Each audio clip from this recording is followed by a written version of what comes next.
우리 심령 가운데서 아버지 강력한 회복으로 일어나게 하시옵소서.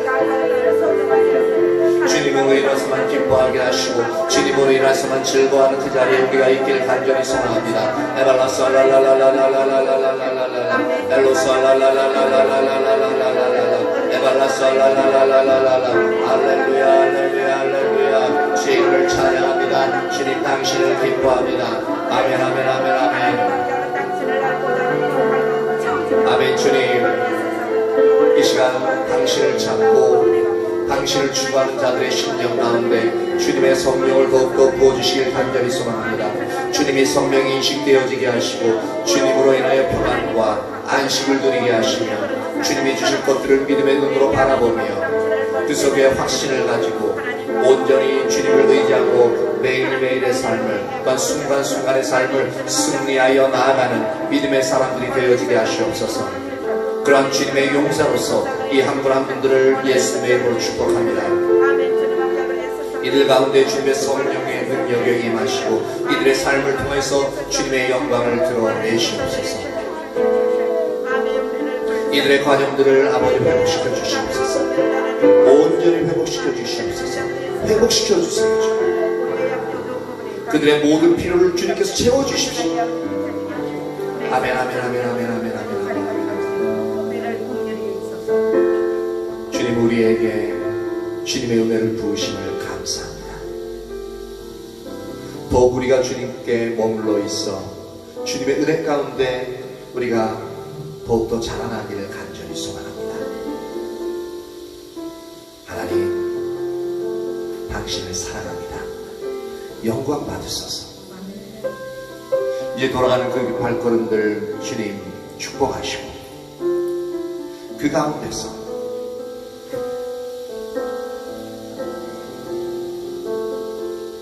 항상 주님의 은혜 가운데 평안케 하시고 그 건강을 회복시켜 주시길 간절히 소망합니다. 주님 사랑합니다. 주님 기뻐합니다.